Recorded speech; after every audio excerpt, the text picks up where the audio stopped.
Hi, everyone. I've always represented the common American man and woman as a member of the House of Representatives, which is why I've always been despised in Washington, D.C., and just never fit in. Americans are used by the political industrial complex of both political parties, election cycle after election cycle, in order to elect whichever side can convince Americans to hate the other side more. And the results are always the same. No matter which way the political pendulum swings, Republican or Democrat, nothing ever gets better for the common American man or woman. The debt goes higher, corporate and global interests remain Washington's sweethearts, American jobs continue to be replaced, whether it's by illegal labor or legal labor by visas or just shipped overseas. Small businesses continue to be swallowed by big corporations. Americans' hard-earned tax dollars always fund foreign wars, foreign aid, and foreign interest.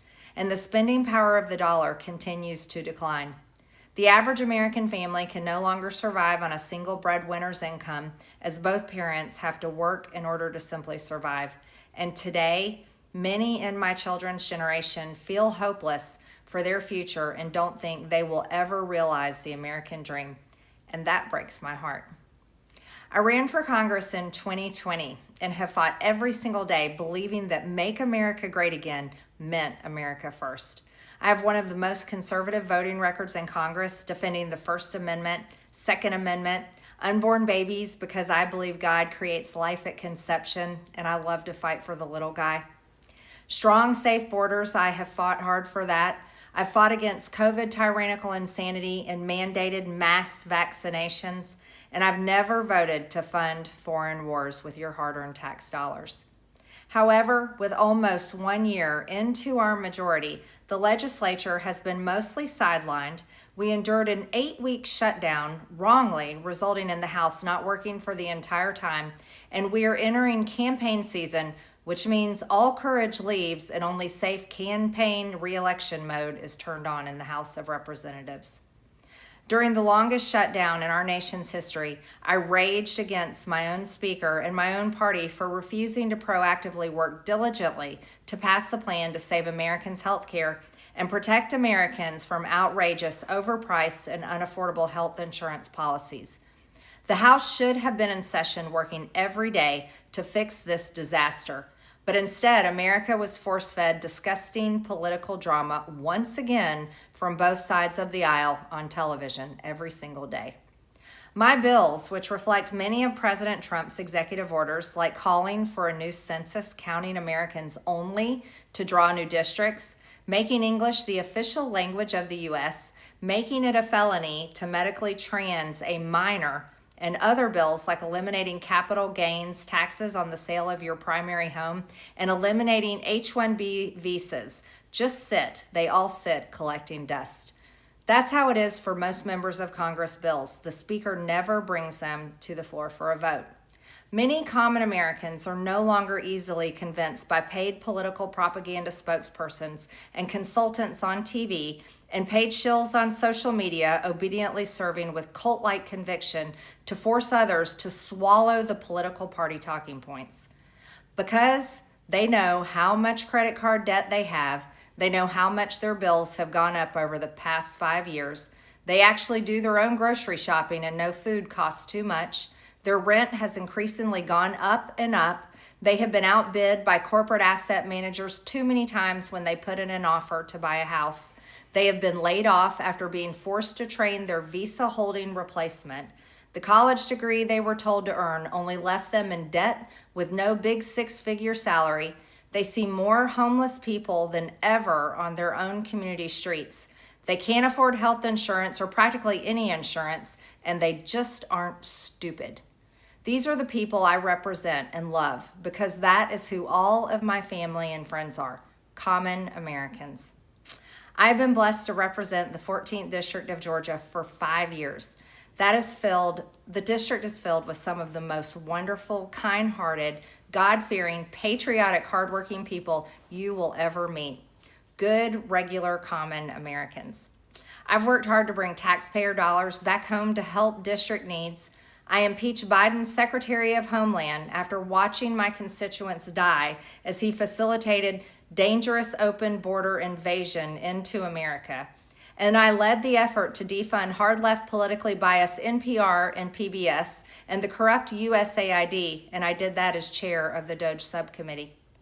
I have fought harder than almost any other elected Republican to elect Donald Trump and Republicans to power.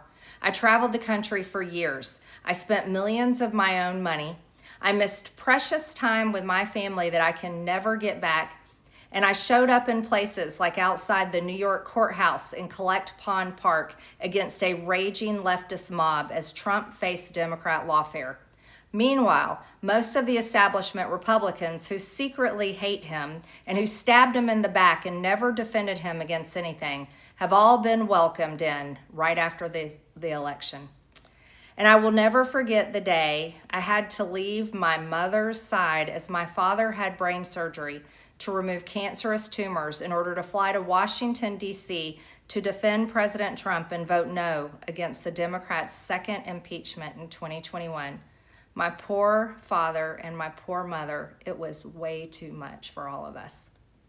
Through it all, I never changed or went back on my campaign promises and only disagreed in a few areas, like my stance against H-1Bs replacing American jobs, AI state moratoriums, debt for life 50-year mortgage scams, standing strongly against all involvement in foreign wars, and demanding the release of the Epstein files. Other than that, my voting record has been solidly with my party and the president. Loyalty should be a two-way street, and we should be able to vote our conscience and represent our district's interests because our job title is literally representative. America first should mean America first and only Americans first, with no other foreign country ever being attached to America first in our halls of government. Standing up for American women who were raped at 14 years old, trafficked and used by rich, powerful men should not result in me being called a traitor and threatened by the President of the United States, whom I fought for.